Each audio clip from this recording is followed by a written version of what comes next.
예, 우리 하나님 말씀을 다 같이 보도록 하겠습니다. 신약 성경 야고보서 4장 5절로 10절까지의 말씀을 우리가 다 같이 보도록 하겠습니다. 야고보서 4장 5절로 10절까지의 말씀입니다.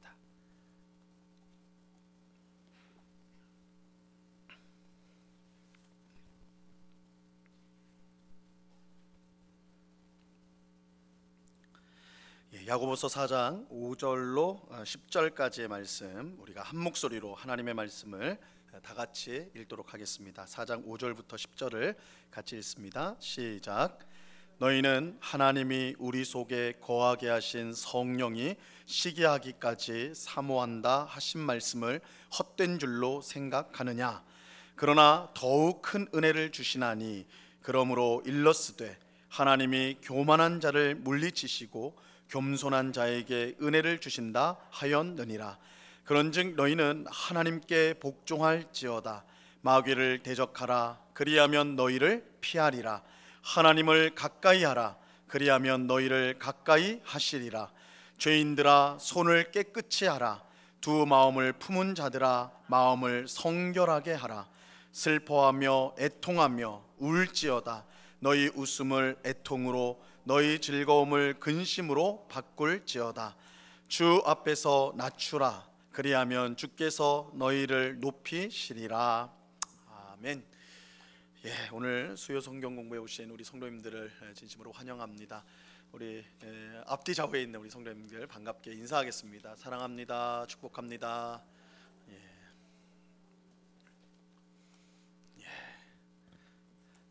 날씨가 굉장히 덥죠. 안 더우신가 봐요. 굉장히 더워요. 교회는 시원하게 준비했습니다. 예, 오늘은 우리 이제 야고보서 4장 5절부터 10절까지의 말씀을 우리가 살펴보고자 합니다.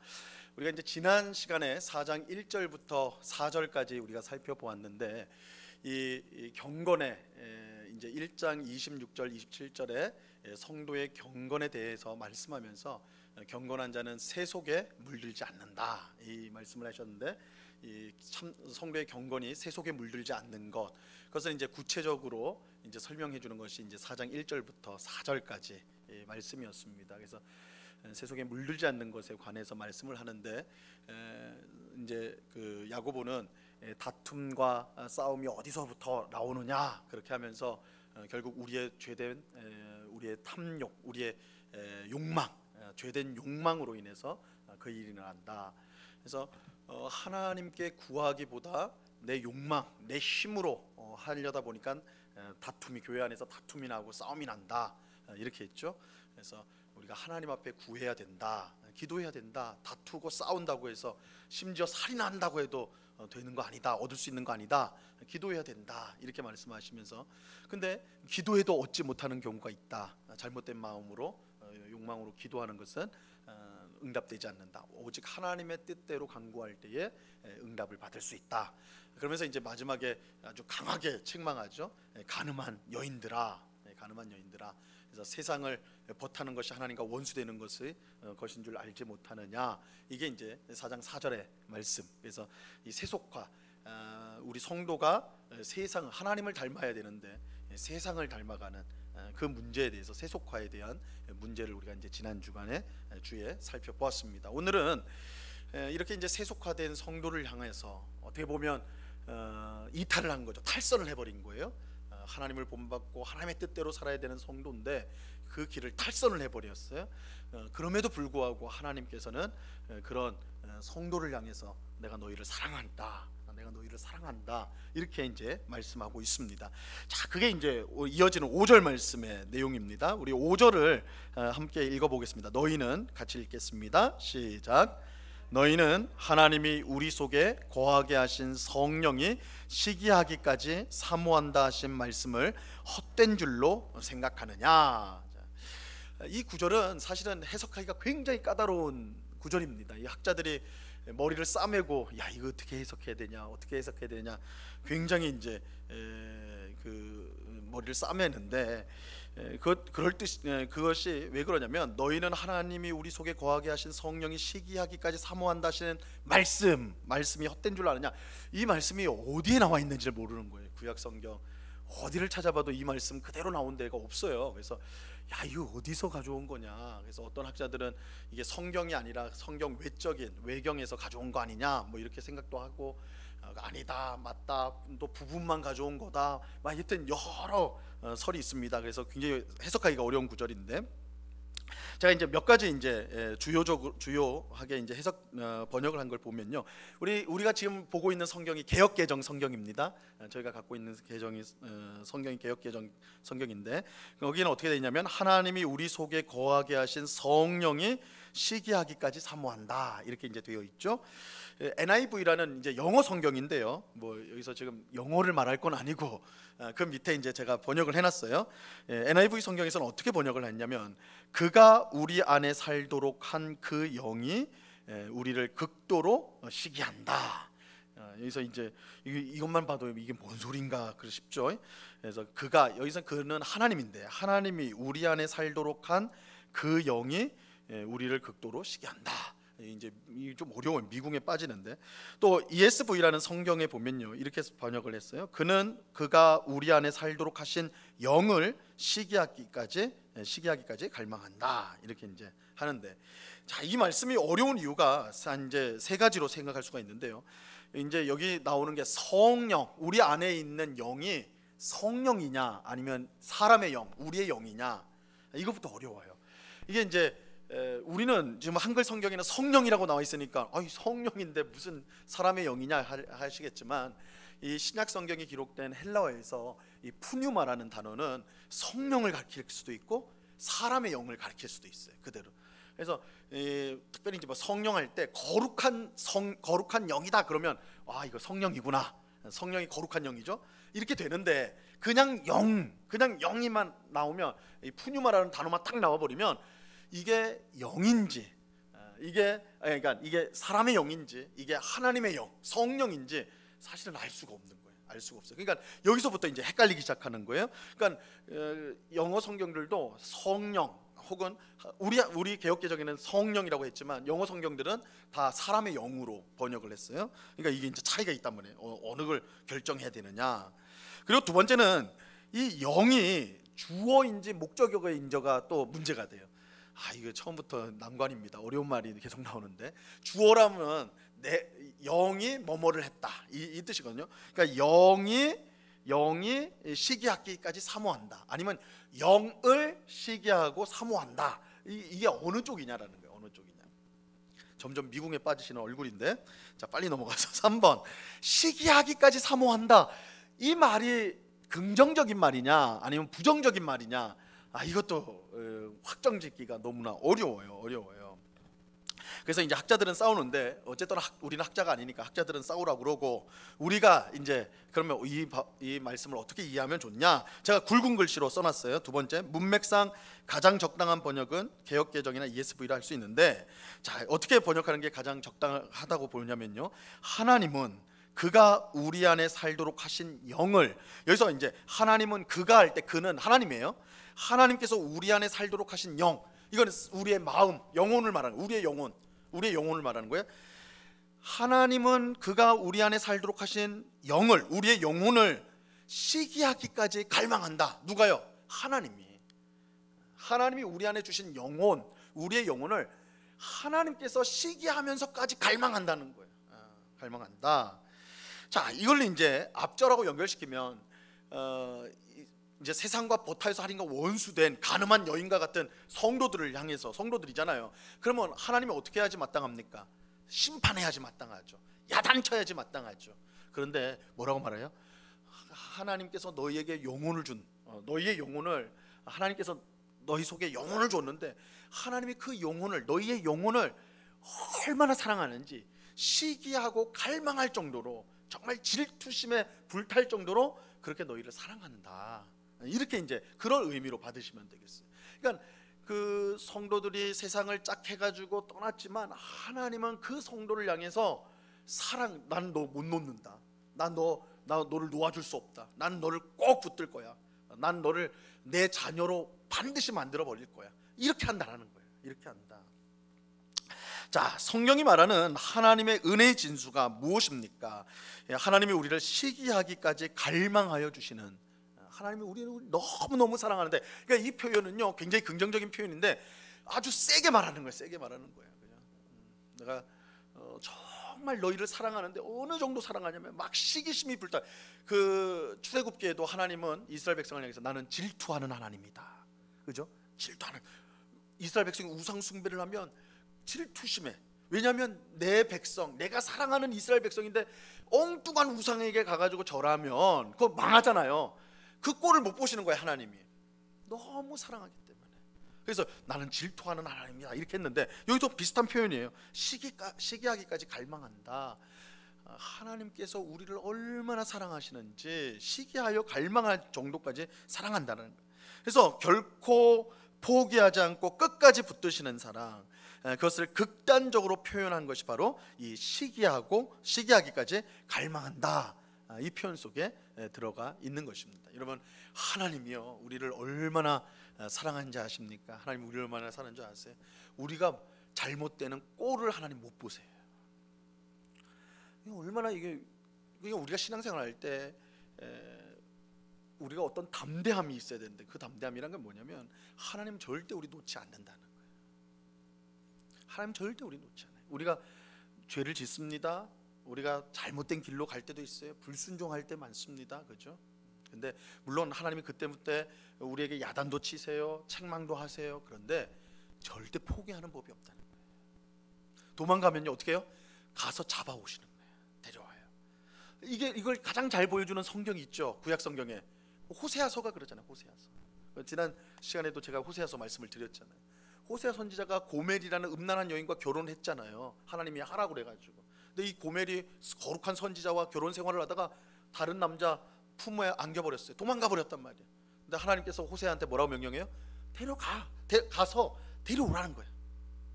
가가지고 그 여인이 이제 그 다른 남자한테 품에 있으니까 그 남자한테 돈 주고 다시 데려오는 거예요. 기가 막힌 거죠. 내 아내인데 내 아내가 원해서 다른 남자한테 간 거를 돈 주고 다시 데려오는 거예요. 이게 하나님의 사랑이라. 하나님의 사랑. 그러니까 이것이 어떻게 보면 너무 황송한, 우리 죄인에게는 너무나 황송한 사랑이죠. 왜냐면 우린 그럴 자격이 없는데, 뭘 봐도 그런 사랑을 받을 만한 가치가 있는 존재가 아닌데 하나님은 그런 사랑으로 우리를 대하신다는 거예요. 그래서 여러분들이 하나님의 사랑이 정말 얼마나 큰가, 그럼 한번 작정하고 불순종 한번 해보시라고. 그러면요 하나님이 얼마나 집요하시고 무서운 분인지 알게 된다고요. 우리 그 간증하시는 분들 그런 말 많이 하잖아요, 그죠? 신앙생활 잘하다가 삐끗해가지고 세상에 확 빠졌는데 하나님이 어떻게 해요? 다리 몽댕이 부러뜨려서 잡아오잖아요, 그죠? 막 망하게 해서라도 잡아오시잖아요, 그죠? 그러니까 하나님 놓치는 법이 없어요. 그러니까 하나님의 사랑이 얼마나 놀라운가, 이것을 여기서 표현하기는 시기하여 갈망하기까지 한다. 가늠한 여인과 같은, 가치 없고 버려야 마땅하고 심판받아야 마땅한 그 성도를 하나님은 그럼에도 불구하고 넌 내 거야, 그래서 반드시 데려온다, 반드시 회복시킨다라는, 이게 하나님의 사랑이다, 이렇게 말하는 것입니다. 자, 다음 쪽 넘어가시면요, 이러한 하나님의 사랑은 호세아 선지자가 다른 남자를 찾아간 고멜을 기다려주고 받아주는 것에서 우리가 알 수 있고, 또 한 가지 신약에서도 그런 이야기가, 똑같은 이야기가 있죠. 자신의 유산을 탕진한 둘째 아들을 늘 기다리며 돌아왔을 때 무조건적으로 받아준 아버지의 모습. 누가복음 15장에 있는 우리가 소위 말하는 탕자의 이야기, 사실 이 탕자의 이야기가 아니라 그건 아버지의 이야기거든요, 그렇죠? 아버지의 얘기. 처음에는 이제 둘째 아들 탕자를 아버지가 받아줬다. 두 번째는 큰아들 이야기가 또 나오잖아요. 그래서 사실은 아버지 이야기예요. 아버지가 얼마나 위대한 아버지인가. 이 탕자는 진짜 정말 이건 폐륜 아닙니까? 폐륜. 멀쩡히 살아있는 아버지인데 유산을 미리 땡겨가지고 유산 달라고 하는 거예요. 아버지가 빨리 죽어야지 내가 유산을 받는데 아버지가 너무 건강하니까 안 돌아가실 것 같으니까 먼저 유산을 좀 주십시오. 그리고 받으니까 어떻게 해요? 바로 외국에 가버리잖아요. 그런 폐륜이래요, 폐륜. 그런데 아버지는 그런 아들을 계속 기다리잖아요. 그래서 아들이 쭈삣쭈삣 돌아올 때 먼저 발견한 게 아버지예요. 그죠? 아버지가 저 거리가 먼데 그 아들을 알아보고 달려오잖아요. 그건 뭐예요? 아버지는 매일매일 아들이 오기를 기다리고 있었던 거예요. 그게 하나님이라는 거예요. 호세아를, 구약 성경에서는 호세아를 통해서, 신약 성경에서는 이 탕자의 아버지의 모습을 통해서 하나님의 사랑이라는 것이 우리가 생각하는 그저 우리가 멀쩡하게 교회 잘 다니고 모범적으로 신앙생활해야지만 우리를 사랑하는 그런 분이 아니라, 우리가 정말 미련하고 어리석어서 하나님의 마음을 아프게 하고 죄짓고 되돌아서고, 그럼에도 불구하고 우리 한번 자녀 삼은 우리를 절대 놓치지 않고 반드시 붙들어 우리를 결국은 하나님 자녀답게 바꿔가시는, 변화시키는 그 하나님이시다. 이것을 지금 야고보가 강조하고 있는 것입니다. 자, 하나님의 사랑을 가로막을 것은 이 세상에 아무것도 없습니다. 그래서 이 로마서 8장의 말씀이 이제 대표적인 말씀인데, 우리 한번 같이 읽어볼까요? 그 굵은 글씨로 줄 그어져 있죠. 높음이나 깊음이나, 시작. 높음이나 깊음이나 다른 어떤 피조물이라도 우리를 우리 주 그리스도 예수 안에 있는 하나님의 사랑에서 끊을 수 없으리라. 하나님의 사랑에서 우리를 끊어버릴 수 있는 것은 이 세상에 아무것도 없다. 그러니까 하나님만 그걸 거둘 수 있어요. 하나님 외에는 거둘 자가 없어요. 근데 하나님은 거두실 생각이 없는 분이세요. 그렇기 때문에 여기서 단언하는 거예요. 하나님의 사랑은 끊어질 수가 없다. 왜냐면 이 세상에 그 어떤 것으로도 끊을 수가 없는데, 하나님만 끊을 수 있는데 하나님은 끊을 생각이 없거든요. 반드시 찾아오는 거예요. 호세아가 고멜을 찾아오듯이, 탕자의 아버지가 탕자가 돌아오는 그 순간까지 언제나 기다리듯이, 하나님은 그처럼 우리를 사랑하여 주시고 기다려 주시고 우리를 받아주신다, 이렇게 말하고 있습니다. 자, 이러한 하나님의 사랑과 은혜가 있기에 오늘 우리는 하나님 앞에서 살아가며 거룩한 성도로 변화되어 갈 수가 있는 것입니다. 그래서 우리가 신앙생활을 할 때요, 우리가 실망할 때가 있습니다. 와, 나는 왜 이렇게 신앙생활을 내가 열심히 하려고 노력하는데 이렇게 신앙이 크지 않을까, 성숙하지 않을까, 맨날 어린아이 신앙 같을까, 맨날 그 자리인 것 같을까, 그죠? 그래서 실망을 할 때가 많다고요. 근데 이 신앙생활이라는 것은요, 시선이 중요합니다. 어디를 바라보느냐가 중요하거든요. 우리 자신을 바라보면 우리는 늘 실망하는 신앙생활을 할 수밖에 없어요. 우리 자신을 보면 항상 실망합니다. 항상 실망합니다. 이거는 여러분들이 아무리 오랫동안 신앙생활을 하고 또 남들에게 인정받는다 할지라도 마찬가지예요. 내가 나를 바라보면 우리는 실망할 수밖에 없습니다. 사도 바울이요, 디모데전서 후서 쓸 때에 이제 거의 유언과 같은 거거든요. 근데 사도 바울이 자신을 뭐라고 그래요? 나는 죄인 중에 괴수다 그래요. 우두머리 죄인이라는 거예요. 우두머리. 그러니까 자기 자신을 바라보면 우리의 평가는 그럴 수밖에 없는 것이 우리예요. 우리는 언제나 연약하고 어리석고 미련하거든요. 그러니까 우리에게 시선을 둔 신앙생활을 하면 우리는 실망할 수밖에 없어요. 그러면 시선을 어디에 둬야 되느냐? 언제나 예수님을 통해서 하나님을 보셔야 돼요. 그러니까 우리의 시선은 항상 하나님을 향해 있어야 돼요. 나는 이렇게 미련하고 어리석은데 하나님은 예수님을 통해 나를 사랑하신다, 나를 기다리신다, 또 나에게 은혜를 베푸신다. 나의 이름에도 불구하고 하나님은 나를 사랑하시고 나에게 은혜를 베푸시고 나를 변화시켜 가신다. 그러니까 하나님께 시선을 두고 신앙생활을 해야지 우리가 감사함으로 활력 있게 신앙생활할 수가 있는 것입니다. 그래서 우리가 어느에 시선을 둬야 되느냐, 내 열정과 내 열심과 내 충성에 두면 우리는 실망하게 돼요. 그건 실망할 수밖에 없습니다. 근데 하나님의 사랑과 하나님의 은혜에 주목하면서 우리가 신앙생활을 하면 부족한 나일지라도 하나님 앞에 감사를 할 수가 있습니다. 그리고 확신도 거기서 나오는 거예요. 확신도.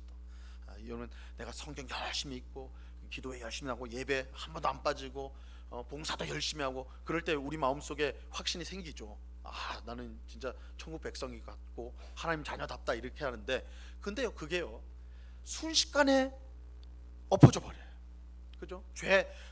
죄를 짓게 돼 버리면 갑자기 모든 것이 다 망가지듯이 그렇게 무너져 버린다고요. 그래서 한순간에 야, 이건 내가 구원받은 백성이 맞나, 구원받은 사람이 맞나, 이렇게 된다니까요. 전날만 해도 성령 충만하고 정말 믿음으로 사는 사람이라고 자부하는데 죄를 짓고 나면 그 다음 날이라도 완전히 꼬꾸라지는 게 우리란 말이에요. 그렇죠? 그러니까 확신이라는 것은 사실 우리 자신을 보면서 갖고 있는 확신이라는 것은 절대 의지할 수 있는 게 아닙니다. 흔들릴 수밖에 없어요. 이 성도의 확신은 어디에 있어요? 하나님께 있는 거예요. 변함없이 사랑하시고 변함없이 은혜를 베푸시는 하나님을 바라볼 때 우리는 거기서 확신을 가질 수가 있어요. 확신을.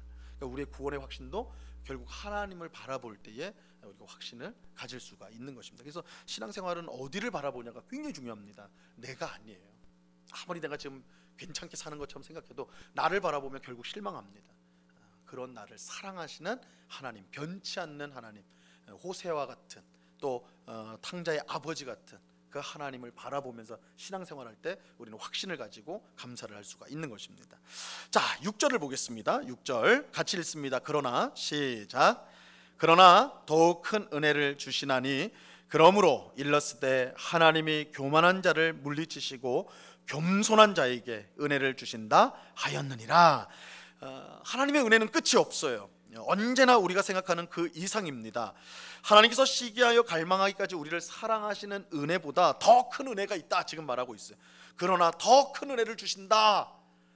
우리를 시기하여 갈망하기까지 사랑하는 것도 너무너무 큰 은혜인데 우리가 뭐간데 무엇이 간데 그렇게 사랑합니까?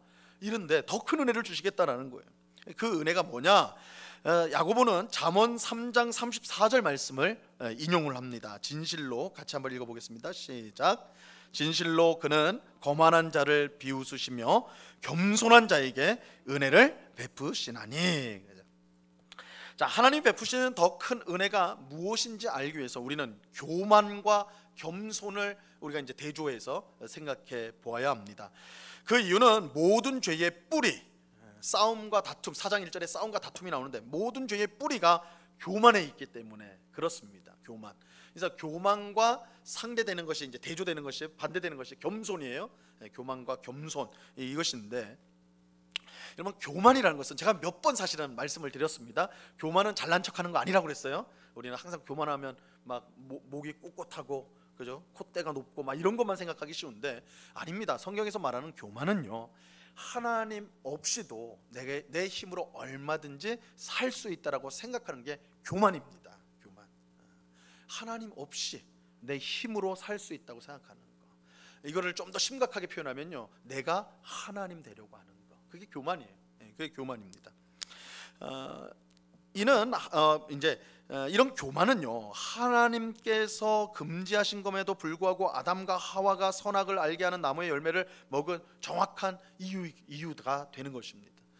아담과 하와가 왜 선악과를 먹었는가? 선악을 알게 하는 나무의 열매를 먹었는가? 교만했기 때문에 그렇죠. 물론 그 교만은 뱀이 불어넣어줬죠. 유혹을 해가지고 저거를 먹으면 너희도 하나님처럼 된다. 제가 지난 오후창 예배 시간에 사람이 지을 수 있는 가장 큰 죄가 뭐라고 그랬어요? 불신이라고 그랬어요. 불신. 하나님을 믿지 않는 거. 근데 이 불신과 교만이 거의 동일해요. 뜻이. 하나님을 믿지 않는 게 교만입니다. 결국 하나님 믿지 않는 게 교만이에요. 뱀이 아담과 하와에게 심어준 거는 불신이고, 그 불신의 마음에서 불신과 교만이 나온 거예요. 선악과를 먹으면 너희가 하나님처럼 될 걸 알고 하나님이 먹지 말라고 한 거다. 불신이죠. 하나님 믿을 대상 아니다. 그것과 동시에 너희가 먹으면 하나님처럼 된다. 이 교만이죠. 이 불신과 교만은 쌍둥이에요. 어떻게 보면 같이 되어지는 것이죠. 그들은 그 열매를 먹고 하나님과 같이 되려고 하였습니다. 하나님과 같이 되려고 하는 이유는 하나님 없이 스스로 살기 위함입니다. 성경은 이것을 교만이라고 말씀합니다. 교만. 모든 죄는 이 교만에서 비롯됩니다. 그러므로 하나님은 교만한 자에게 은혜를 주시지 않습니다. 하나님이 은혜를 안 베푸시는 자가 있다면 교만한 사람이에요. 교만한 사람은 은혜를 못 받아요. 오히려 하나님은 교만한 자를 어떻게 해요? 물리치세요. 하나님은 교만한 자와 싸우십니다. 불신하는 자, 하나님과 같이 되려고 하는 자와 하나님은 싸우세요. 그러니까 교만은 패망의 선봉이라고 잠언서가 분명히 말하죠. 왜냐하면 하나님을 적으로 두는 것이 교만이기 때문에 그렇습니다. 이 교만은 굉장히 심각한 거예요. 하지만 겸손한 자에게는 어떠하신가? 어떻게 하십니까? 하나님은 겸손은 보세요. 교만은 내가 하나님 되려고 하는 거라고 그랬어요. 하나님 없이도 내 힘으로 할 수 있다. 내가 하나님 되려는 게 교만이라고 했어요. 겸손은요. 겸손은 정확히 거꾸로예요. 하나님이 도우시면, 하나님이 함께 하시면 무엇이든지 할 수 있습니다가 겸손이에요. 이 겸손만큼 우리 나라에서 잘못 오해되는 개념도 없어요, 사실은. 여러분, 겸손하면 보통 뭐 생각해요? 아유, 저 못해요, 그죠? 이런 거 생각하지 않습니까? 우리 보통 신방 가면요, 신방 가면 이제 요즘에는 사실은 이제 집에서 이제 음식을 이렇게 대접하는 법이 별로 없는데 음식을 가득 예전에 이제 신방 가면 진짜 상다리가 휠 정도로 다 차려주시잖아요, 그죠? 근데 꼭 뭐라고 말씀하세요? 꼭 뭐라고 하세요? 아, 차린 게 없어가지고, 막 지금 상에 뭘 젓가락 둘 데도 없는데 꽉 채워서 그것도 너무너무 맛있는 음식을 했는데 뭐라 그래요? 차린 게 없어가지고 이래요. 그렇죠. 차린 게 없어가지고. 이걸 이제 겸손이라고 생각한다고. 그럼 물론 이건 이제 우리 한국 사람에게는 하나의 미덕입니다. 뭐 꼭 잘못됐다 이것보다는 이제 미덕이라고 할 수 있겠지만, 그러나 이제 우리 성경적으로 보면 우리가 그걸 겸손이라고 하진 않는다. 뭘 자신을 감추거나 자신을 드러내지 않는 것을 가지고 겸손이라고 하는 것이 아니라, 이 성경에서의 겸손은 내가 할 수 있습니다. 이것도 겸손일 수 있어요. 어떻게 해요? 하나님이 도우시면, 하나님께서 나를 도우신다면, 하나님께서 나와 함께 하신다면 저 할 수 있습니다. 다윗이 골리앗과 싸움으로 나갔어요, 그죠? 다윗은 교만한 자입니까? 겸손한 자입니까? 다윗은 교만한 사람이에요, 겸손한 사람이에요? 그냥 우리 한국식으로 생각하면 저 정말 교만한 놈이죠. XX가 없는 놈이죠, 그죠? 뭐가 있어요? 다윗이 그때 소년이었잖아요. 조그맣고 뭐 무기도 없고 뭐 아무것도 없는 거 아닙니까? 그런데 막 지금 다른 이스라엘 그 용맹한 군인들도 좀 벌벌벌 떠는데 지가 뭐라고 그렇게 나가는 거잖아요. 그러니까 형이 엘리압이 뭐라고 그래요? 저거 지금 놀러 왔다 그러잖아요. 전쟁터에 저거 놀러 왔다 이렇게 막 야단을 치잖아요. 그러니까 우리가 볼 때는 그런 거예요, 그죠? 사람이 보면 참 교만하고 막 자기 잘난 척하고 이렇게 보여요. 그런데 성경은 다윗이 겸손한 사람이라고 해요. 어떻게 겸손합니까? 자기는 안 돼. 자기 힘으로. 하나님이 나와 함께 하시기 때문에. 너는 칼과 단창으로 나오거니와 나는 만군의 여호와의 이름으로 나간다 그랬잖아요. 그렇죠? 하나님이 나와 함께 하신다면, 나는 아무것도 없는 소년이랄지라도, 나는 이 뭐예요? 돌맷돌인 거예요? 이게 뭐죠? 하여튼 물맷돌. 나는 물맷돌밖에 없는 그런 소년일지라도 만군의 여호와께서 나와 함께 하신다면 내가 너를 이길 수 있다. 이게 겸손이에요, 겸손. 이게 다르죠, 그죠? 그 겸손이라고 생각해 보셨어요? 다윗의 겸손한 모습. 하나님을 의지하는 거예요. 나는 안 되지만 하나님이 함께 하시면 할 수 있습니다. 그러니까 하나님께서 우리 성도에게 우리가 어떻게 신앙생활을 해야 되는가, 어떻게 하나님 앞에 충성하는 삶을 살아야 되는가. 하나님, 저는 못해요, 안 돼요, 그게 아니라 내가 너와 함께한다. 하나님 나와 함께 하신다면 할 수 있습니다. 하나님 나와 함께 하신다면, 하나님 나를 도우신다면, 은혜 주신다면 제가 저를 하나님께 드리겠습니다. 이게 겸손이다. 자, 하나님은 자기를 의지하는 겸손한 자에게 은혜를 베푸십니다. 하나님의 놀라운 은혜가 은혜답게 받아들여지기 위해서는 반드시 필요한 게 뭐예요? 겸손이에요, 겸손. 그래서 야고보는 하나님의 놀라운 은혜를 말한 다음에 더 큰 은혜가 있다라고 말하면서 겸손을 얘기하고 있어요. 더 큰 은혜가 있다. 그 더 큰 은혜가 뭐예요? 겸손하게 한 자에게 부어주시는 은혜예요. 겸손하게 자에게. 이 겸손이야말로 하나님의 충만한 은혜를 가감없이 받게 하는 것이기 때문입니다. 그래서 여러분, 은혜를 사모하신다면 겸손해야 돼요. 하나님 앞에 낮추셔야 돼요. 하나님 도와주셔야 돼요. 하나님 함께 해주셔야 돼요. 하나님 능력 주셔야 돼요. 하나님 도우셔야 돼요. 그런 자세로 나갈 때 하나님이 은혜를 베푸세요. 더 큰 은혜를 베푸세요. 자, 7절로 가겠습니다. 7절 같이 읽습니다. 시작. 그런즉 너희는 하나님께 복종할지어다. 마귀를 대적하라. 그리하면 너희를 피하리라. 자, 야고보가 말하는 겸손은 또 다르게 뭐라고 말할 수 있냐면 하나님께 복종하는 것입니다. 하나님께 복종하는 것이 겸손입니다.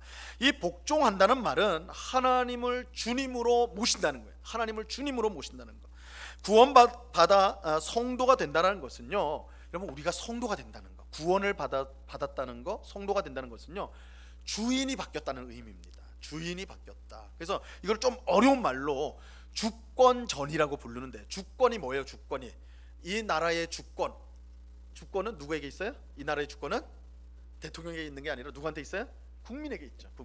국민이 다스리는 것을 주권이라고 그러잖아요. 주권, 다스리는 권리가, 우리의 주권, 나를 다스리는 권리가 누구한테 있어요? 나한테, 마귀가 아니라 누구한테요? 하나님께. 이 주권을 전이 넘겨주는 게 구원이에요. 이전에는 누가 나를 다스렸어요? 마귀가 나를 다스려. 이전에 누가 나를 다스려? 내가 나를 다스려.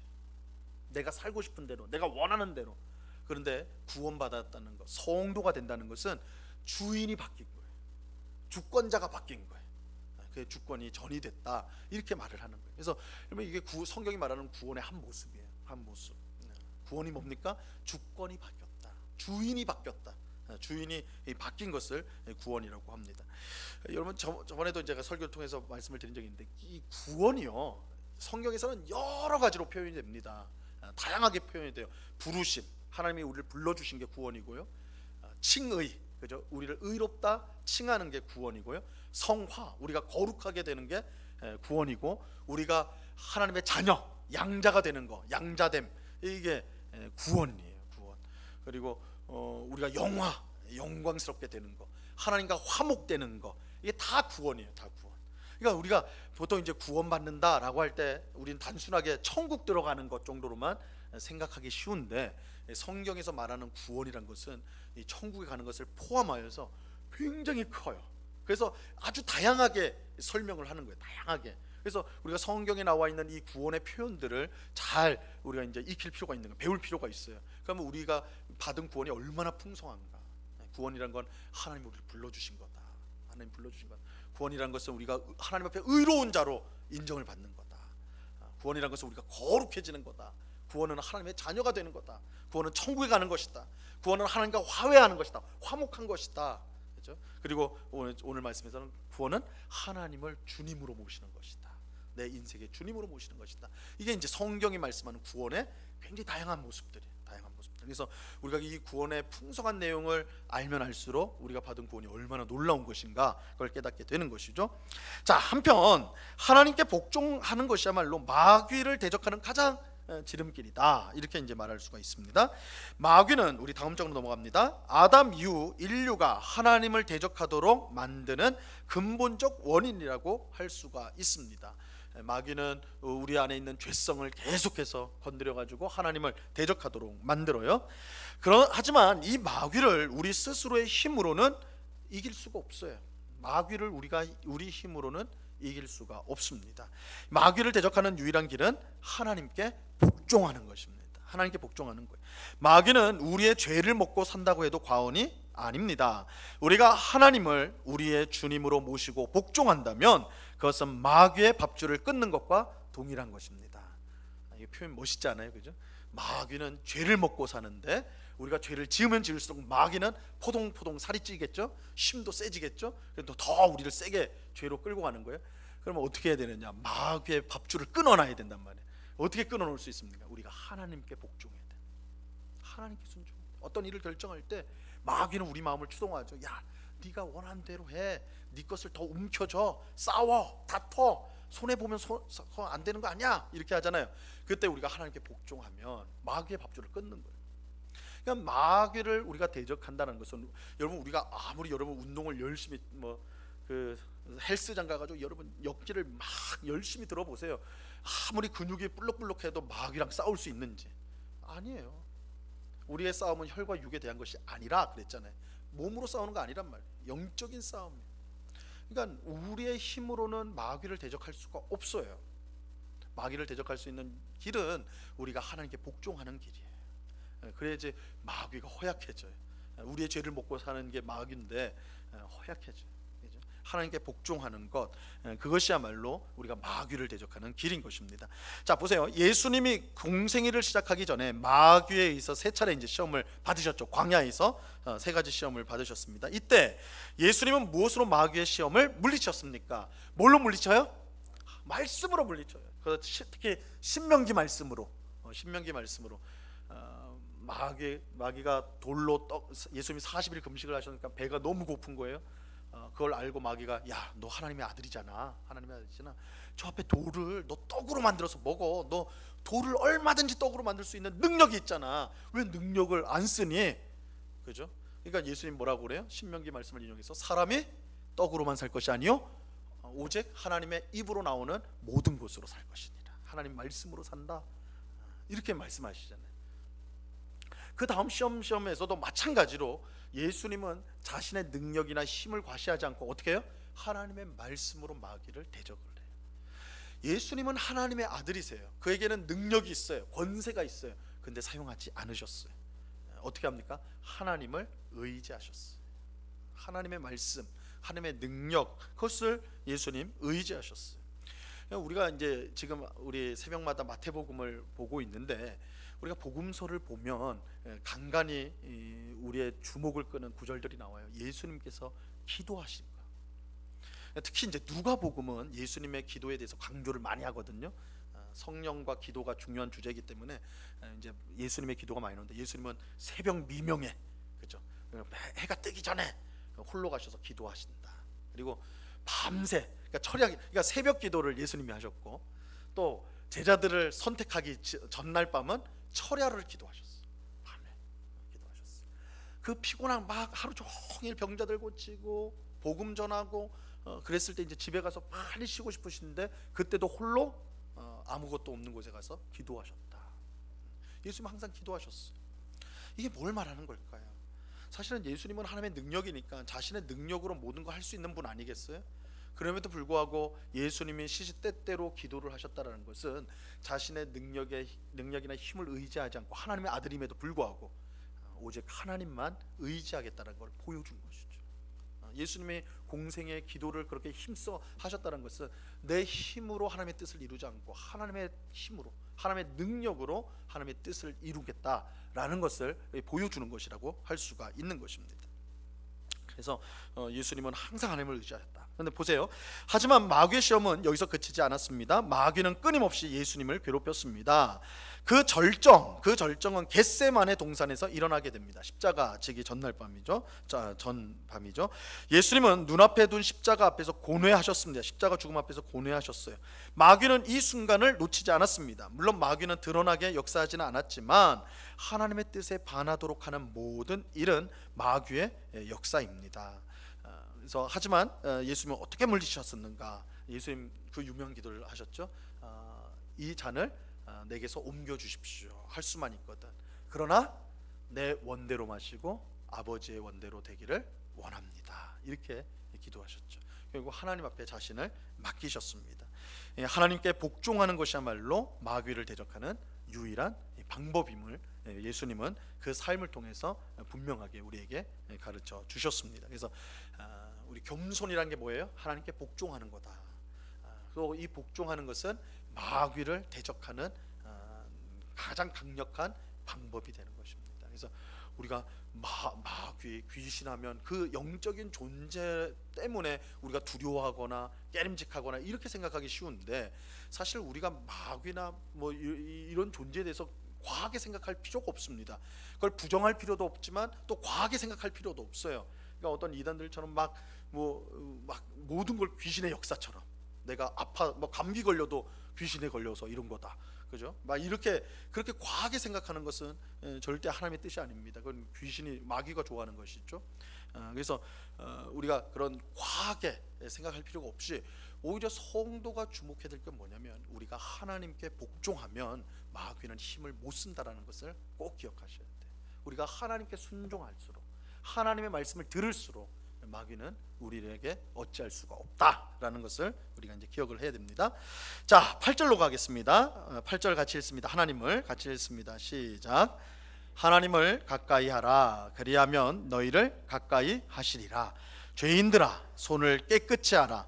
두 마음을 품은 자들아 마음을 성결하게 하라. 우리의 주님이신 하나님 앞에서 우리는 어떻게 살아야 합니까? 하나님을 가까이 해야 됩니다. 하나님을 가까이 해야 돼요. 하나님께 가까이함이 복입니다. 이게 시편 73편 28절에 그랬죠. 하나님을 가까이함이 내게 복이라 이렇게 말씀하죠. 왜냐하면 하나님께서 만복의 근원이 되시기 때문입니다.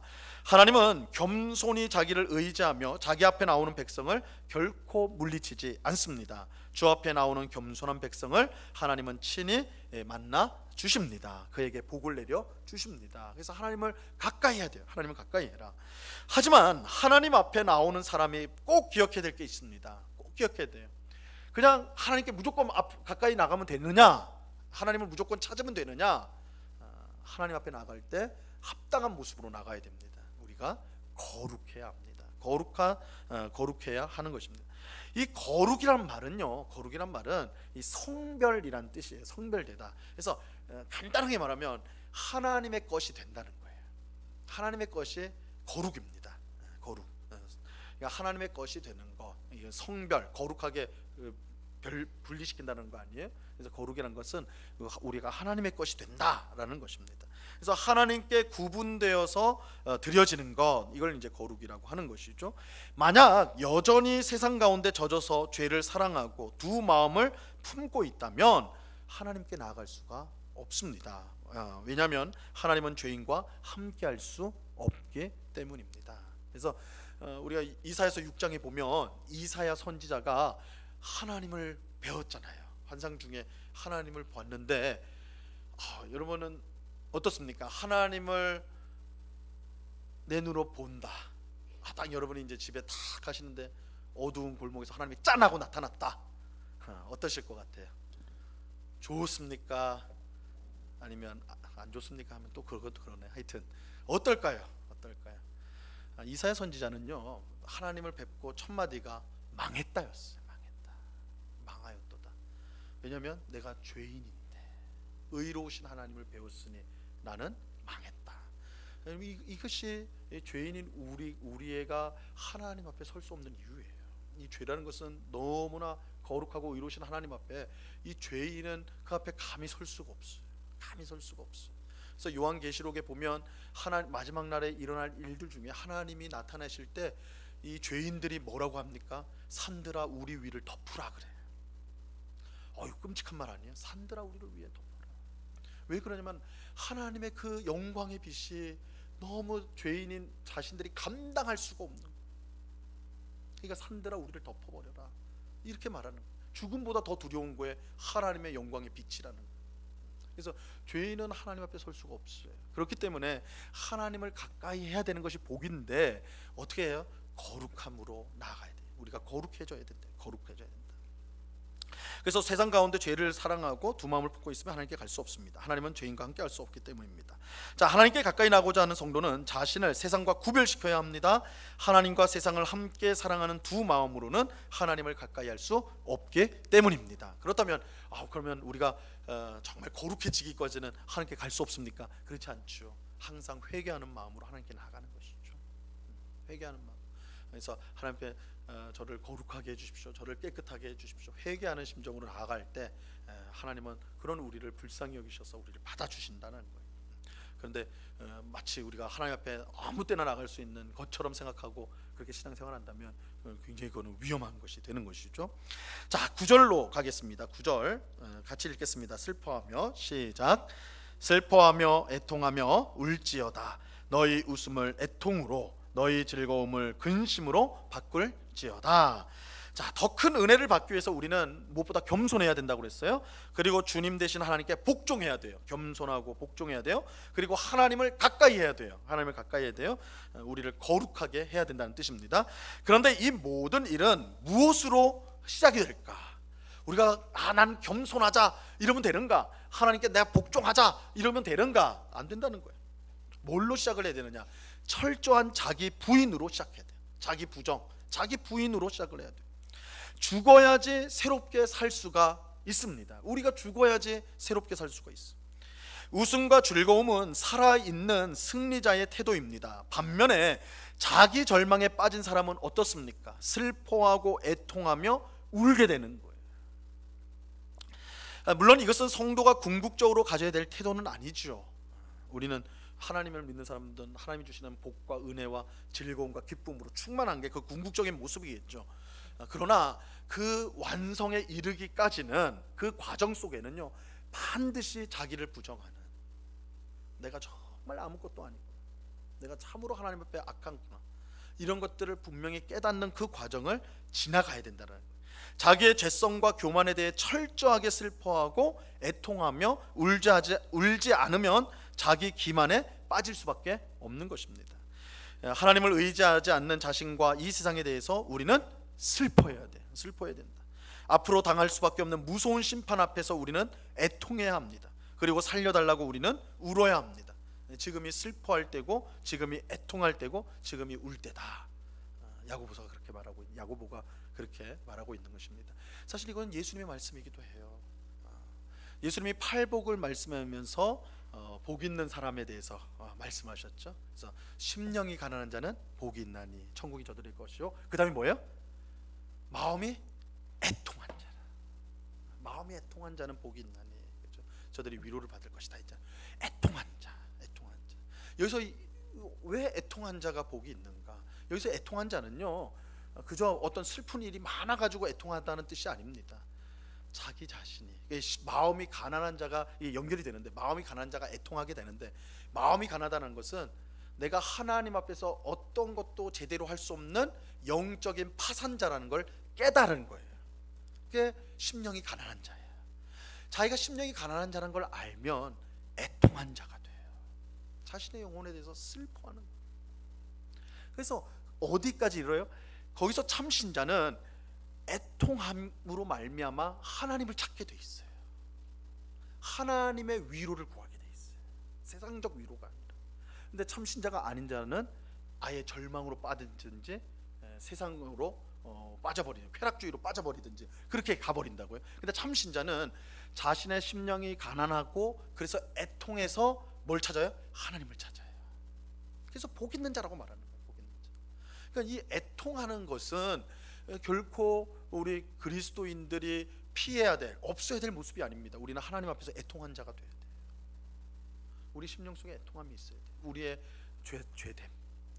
우리가 하나님을 믿는다고 하면서도 여전히 죄 가운데 거하고, 하나님의 뜻을 순종하겠다고 하면서도 여전히 내 마음이 원하는 대로 살아가는 그 모습을 보고 우리는 애통해야 돼요. 그래서 우리가 정말 절망적인 자라는 것을 알아야 돼. 알 때 우리가 하나님을 온전히 의지할 수가 있어요. 하나님, 내가 할 수가 없네요. 하나님, 내가 할 수가 없습니다. 이렇게 두 손 들 때, 그때 주님이 겸손한 자에게 베푸시는 더 큰 은혜가 임하게 되는 거예요. 그래서 야고보는 울어야 된다, 애통해야 된다, 이렇게 우리에게 말씀하고 있습니다. 자, 한국 교회의 참상은 슬픈 모습은 지금 우리가 해야 될 일을 망각하고 있다는 점입니다. 우리는 너무 영광과 승리에 빠져 있습니다. 온통 웃음과 즐거움으로 가득 차 있습니다. 하지만 우리는 처참한 영적 실상을 직면해야 합니다. 지금 한국 교회는 어떠합니까? 가해자가 용서를 먼저 말하고 회복이 필요한 자가 회복하겠다고 나서며 파괴자가 건설하겠다고 떠벌리고 있는 모습들을 보게 되죠. 회개할 때 잔치를 열고 있는 우리가 아닌가, 한번 이제 우리가 생각을 해봐야 된다는 거예요. 살기 위해서는 어떻게 해야 돼요? 죽어야 된다. 그렇죠? 살기 위해서는 죽어야 된다. 내가 죽어야 내 안에 예수님이 살게 됩니다. 사시게 돼요. 이것이 더 큰 은혜를 받는 유일한 길인 것입니다. 그래서 자기에게 절망하는 사람, 그럴 때, 자기에게 절망할 때 하나님만을 의지하는 자가 될 수가 있는 것입니다. 그래서 이 회개를, 교회와 성도는 회개를 잊어서는 결코 안 됩니다. 회개를 하지 않는 것이 신앙생활을 잘하고 있는 것이 아닙니다. 자칫 회개를 잃어버리면 교회는 승리주의로 가버려요. 교회는 외향적인 겉모습, 그리고 세상의 권세, 세상의 영광을 자랑하는 모습으로 교회가 타락할 수가 있는 것입니다. 거기에 대해서 교회가 거룩을 지키는 것은 회개에 있습니다. 울고 애통하는 것에 있다라는 것. 그러니까 우리가 이거를 잘 이해해야 돼요. 무조건 무조건 막 슬퍼하고 눈물도 안 나는데 막 눈물 짜고 그렇게 해야 된다는 뜻이 전혀 아닙니다. 우리가 어떠한 자인지를 하나님 앞에서 분명히 인식하는 것. 그래서 내가 정말 하나님 앞에서 부정한 자라는 라는 것을 알고 회개하고 애통해야 할 때, 그때 하나님의 큰 은혜가 임하고 진정한 승리가 우리에게 주어지게 된다라는 것입니다. 자, 10절이 이제 그것을 정리하고 있습니다. 10절을 같이 읽습니다. 시작. 주 앞에서 낮추라. 그리하면 주께서 너희를 높이시리라. 자, 신앙은 역설입니다. 역설이에요. 내가 죽으면 내가 삽니다. 죽어야지 살아요. 이 역설이죠. 죽으면 죽는 건데 왜 사냐? 역설이에요, 역설. 그런데 내가 살려고 하면 나는 죽습니다. 이 역설이에요. 내가 스스로 높이려고 하면 낮아져요. 나를 낮추면 높아집니다. 이러한 역설이 일어나는 이유는 하나님께서 이 세상을 통치하시기 때문입니다. 하나님이 없다면 이 세상은 무한 경쟁에서 살아남은 자들의 천국이 될 거예요. 하지만 결코 그렇게 될 수가 없습니다. 왜냐하면 하나님께서 세상을 그 뜻대로 다스리기 때문입니다. 하나님은요, 겸손한 자를 높이십니다. 이게 성경이 누누이 강조하는 바예요. 하나님은 겸손한 자를 낮추세요. 하나님을 위하여 자기를 낮추는 사람을 하나님은 높이세요. 그러나 하나님 앞에서 자기를 높이는 사람은 하나님 반드시 낮추세요. 이게 성경이 분명히 강조하고 있는 바입니다. 그래서 하나님은 자기를 의지하는 자에게 승리를 주십니다. 결국 신앙이란 하나님을 더 바라보는 것이고 더 의지하는 것이다. 그래서 제가 앞부분에 말씀드렸죠. 신앙은 뭐라고요? 시선에 중요하다고 그랬잖아요. 너 어디를 바라보느냐가. 나를 바라보면 지게 돼 있어요. 나를 바라보면 낙심하게 돼 있고 잘 될 수가 없어요. 하나님을 바라봐야 돼요. 그게 신앙이에요. 하나님을 바라보는 거예요. 자, 이 세상은 마지막 단락입니다. 이 세상은 우리에게 정신을 차리라고 하죠. 보이지 않는 하나님을 믿느니 자기 주목을 믿는 것이 더 현실적이라고 주장합니다. 늘 우리가 사는 세상에서 이런 얘기 듣죠. 하지만 성도는 보이지 않는 하나님이 보이는 이 세상을 통치하신다고 믿는 사람들입니다. 우리가 그런 사람들이에요. 역사는 그저 흘러가지 않고 하나님께서 창세전에 뜻하시고 계획하신 대로 이루어지고 있다고 믿는 사람이 바로 우리 성도입니다. 그렇기에 보이지 않는 하나님을 의식하고 의지하는 것이야말로 가장 현실적인 삶이다. 우리는 그렇게 믿습니다.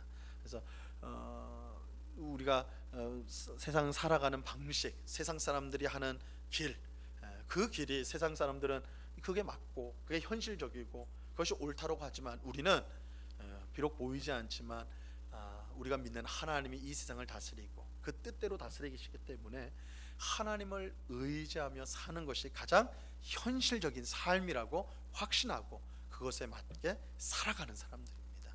그래서 우리는 지금 당장의 어떠한 모습으로 우리의 삶을 평가하는 것이 아니라 우리의 평가는 마지막 날 완전하게 이루어지게 될 거예요. 물론 우리가 이 땅을 사는 동안에도 하나님 복을 주세요. 은혜를 주세요. 그러나 우리가 받을 완전한 복은 마지막 날 우리가 하나님 앞에 서게 될 때 완전한 복이 드러나게 된다는 것은 또한 엄연한 사실입니다. 그렇기 때문에 우리가 그 날을 바라보면서 우리가 보이지 않는 하나님이 이 보이는 세상을 다스리고 있음을 우리가 확신하면서 그 믿음대로 살아가는 것, 그것이 가장 현실적인 삶이다. 그래서 우리는 세상 사람들은 스스로를 높이라고 그러죠. 고집 피우라고 그러죠. 다퉈서라도 얻어내라고 뺏어내라고 그러죠. 그러나 우리는 그 반대길로 가는 거예요. 근데 그 길이 역설의 하나님, 진정한 승리를 얻는 길이라고 믿고 가는 것입니다. 근데 이 길이 혼자 가려고 하면 힘들겠죠. 그럼 미친 사람 취급되겠죠. 그래서 하나님은 교회를 통해서 우리가 서로 격려하고 서로 용기를 줘서 세상 사람이 가는 정반대의 길, 이 역설의 길을 가도록 하시는 것입니다. 근데 그 길을 가는 사람이 마지막에는 반드시 승리하고 반드시 영광을 얻게 됩니다. 이러한 사실을 꼭 기억하시고 오늘도 세상의 방식, 세상의 말이 아니라 자기를 높이는 것이 아니라 겸손하게 하나님의 은혜를 구하며 하나님의 뜻대로 그렇게 살아가는, 하나님의 높여주심을 기대하며 살아가는 우리 모두가 되어야 할 것입니다. 오늘 성경 공부하시는 우리 모든 성도님들에게 그 성도님들이 그 귀한 삶을 살아갈 수 있기를 우리 모두가 함께 격려하면서 그 길을 갈 수 있기를 우리 주님의 이름으로 간절히 축원합니다. 기도하겠습니다. 하나님 아버지, 감사합니다. 하나님의 사랑이 얼마나 놀라운지요. 고멜과 같은 더러운 나, 탕자처럼 폐륜적인 나라 할지라도 그런 나를 버리지 않고 심판하지 않고 오히려 사랑으로 기다려 주시고 붙잡아 주시고 결국은 하나님의 영광스러운 자녀로 삼아 주십니다. 이것이 하나님의 놀라운 사랑입니다. 이 놀라운 사랑을 늘 기억하며 그 사랑 가운데 믿음으로 감사함으로 살아가는 저희들 다 되게 도와 주시옵소서. 아버지 하나님, 하나님께서 우리에게 특별한 큰 은혜를 베푸시는데 겸손한 자에게 베푸는 은혜입니다. 주님, 우리는 우리의 힘을 의지할 것이 아니라 늘 하나님을 의지하며 하나님의 뜻에 순종하며 하나님을 가까이하며 살아감으로 하나님의 풍성한 은혜를 이 땅 가운데 누리며 살아갈 수 있도록 도와 주시옵소서. 비록 세상 사람들이 저들의 방식, 세상의 방식을 말한다 할지라도 우리는 하나님의 방식, 하나님의 뜻, 하나님이 이끄시는 대로 살겠다라고 그렇게 다짐하면서 이 길을 묵묵히 걸어나가 마지막 날에 승리하는, 마지막 날에 영광을 얻는 저희가 되게 하여 주시옵소서. 감사하오며 예수 그리스도 이름으로 기도드리옵나이다. 아멘.